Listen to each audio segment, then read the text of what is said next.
Tout au long de ce cours et avec Symfony, on a abordé des concepts de logiciels que je n'ai pas nommés, mais on va faire un petit récapitulatif dans cette vidéo.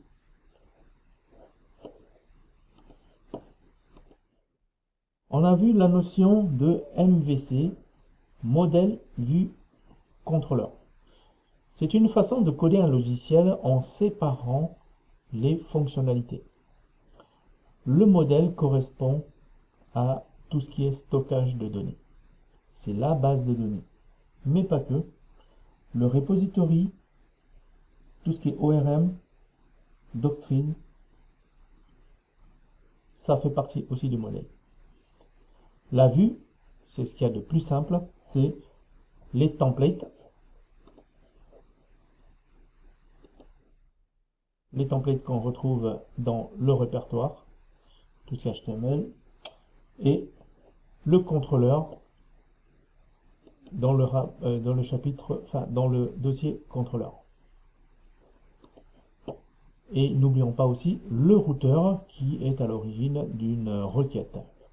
Donc le routeur, en ce qui concerne Symfony, c'est ce petit fichier index qui va recevoir tout ce qui vient de l'internet.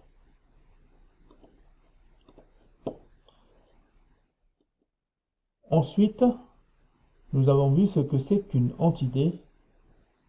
Une entité, dans la modélisation d'un logiciel, en fait, ce sont les tables, ce sont tous ces agents qui vont interagir pour qu'on puisse digitaliser un métier. On a eu les entités user, produit, catégorie, qui sont également présents dans la table. Et donc ça fait partie du modèle.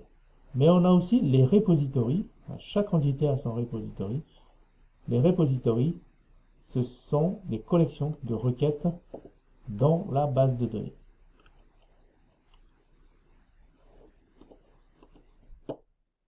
Le repository est une façon de regrouper des accès à la base de données. Dans certains frameworks, toutes ces méthodes qui permettent d'accéder find by one, find by ID, find by find all, find by, des fois ça peut être écrit dans l'entité, c'est-à-dire dans la classe user.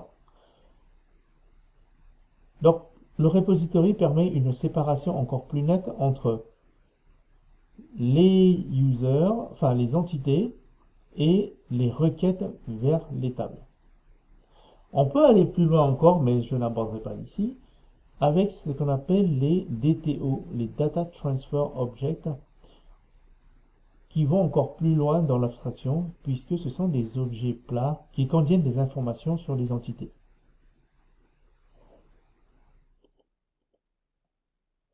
ORM, ça veut dire Object Relation Mapping. Vous avez sans doute fait des requêtes, et j'espère pour vous, en SQL dans la base de données directement, dans le code. Mais vous avez vu que quand on utilise des méthodes comme find by, find all, on n'a pas besoin de faire des requêtes SQL pour chercher des informations dans la base de données. Eh bien ça, c'est permis par Doctrine qui est un ORM. Cela permet de faire des requêtes assez simples, mais quand il y a des requêtes plus complexes, je pense qu'il vaut mieux, et vous avez tout intérêt à passer par du SQL brut. La migration des données, mais ça fait partie aussi de l'ORM, c'est lorsque vous créez une entité, vous devez répercuter vers la base de données. Par exemple, pour l'user, si je rajoute un nouveau champ ici, je ne sais pas moi, date de naissance, eh bien ça ne sera pas présent dans la table. Donc je vais devoir créer ce champ dans la table de la base de données. Et je ne vais pas le faire à la main.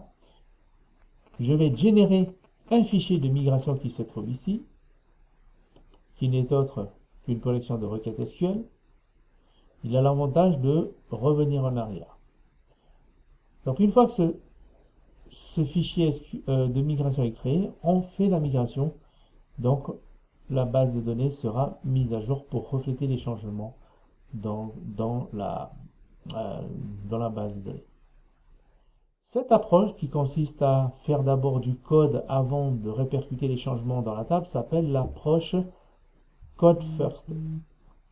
Il y a d'autres approches qui consistent à faire d'abord le changement en base de données. C'est l'approche Database First. SOA, architecture orientée service. En anglais, c'est Software Oriented Architecture. Pourquoi j'en parle? Parce que on a vu aussi qu'il y avait les services ici. Les services, ce sont des espèces de classes utilitaires qui vous rendent un service. Par exemple, j'ai PHP Mail Service qui est un service d'envoi d'email. Je ne code pas dans mon contrôleur tout le code d'envoi d'email. Je le code dans un service. Ce faisant, j'externalise cette fonctionnalité et je la regroupe dans une classe. De sorte que quand j'ai besoin, eh bien, dans la catégorie, dans le contrôleur, je fais simplement appel à ce service et comme ça, j'aurai du code beaucoup plus propre.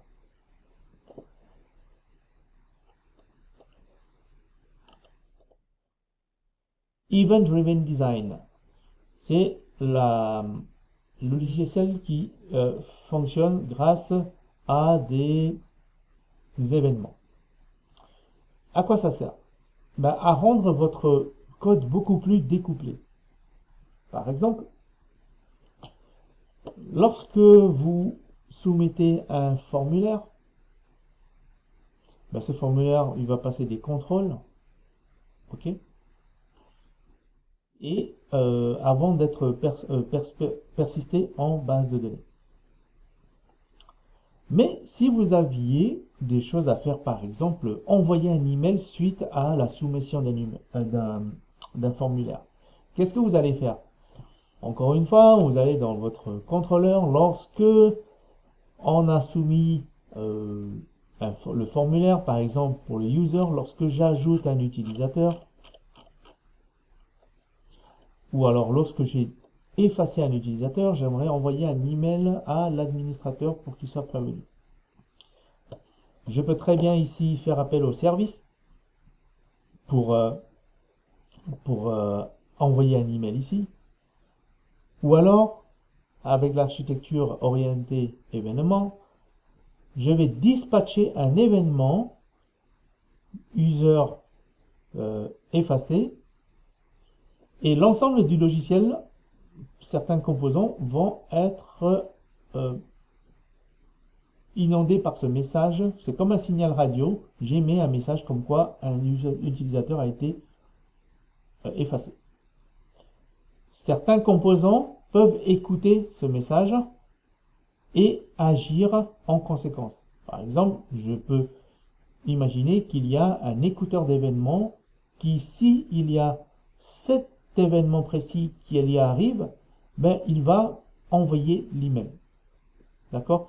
Donc, on a externalisé ce composant d'envoi d'email, on l'a plus dans le contrôleur. Dans le contrôleur, on a simplement un dispatch d'événements et les autres composants qui sont activés, qui sont programmés pour écouter cet événement, ben, ils vont agir en toute autonomie. Donc ça permet quand même un très fort découplage dans notre code. Injection des dépendances. C'est une fonctionnalité très importante dans Symfony. Qu'est-ce que c'est que l'injection de dépendances? Eh bien, c'est tout simplement de mettre à disposition dans une classe un objet qu'on va injecter dans cette classe. Comment ça se passe ici dans Symfony? Regardez, dans la fonction index du user controller, il prend en paramètre un user repository. Okay.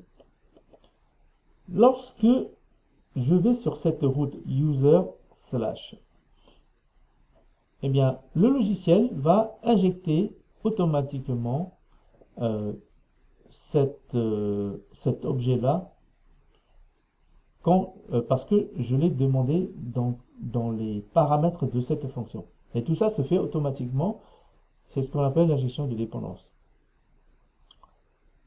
Il y a aussi la notion d'auto-wiring dans Symfony. Il va comprendre tout seul que c'est un objet de type user repository qui est injecté dans cette fonction. Je n'ai rien à faire. N'essayez pas de reproduire ce comportement tout seul, ça ne se fait pas automatiquement, c'est pas du PHP, c'est du Symfony. Le cœur de Symfony, il est programmé pour que automatiquement il va reconnaître les arguments à injecter lors de l'exécution de l'appel de cette fonction. Voilà, j'espère que vous avez apprécié ces concepts informatiques en programmation avancée. Si vous connaissez ça, vous n'êtes plus un développeur débutant, vous êtes même un petit peu au-dessus du niveau intermédiaire. C'est de la théorie, mais je pense que c'est important de le connaître. C'est bien de faire la pratique, mais connaître la théorie permet d'être beaucoup plus serein lorsqu'on va coder. Bien sûr, je n'ai pas abordé tous les concepts, mais ça fait quand même presque une bonne dizaine. Et ces concepts, on les retrouve aussi dans les autres frameworks, dans les autres langages.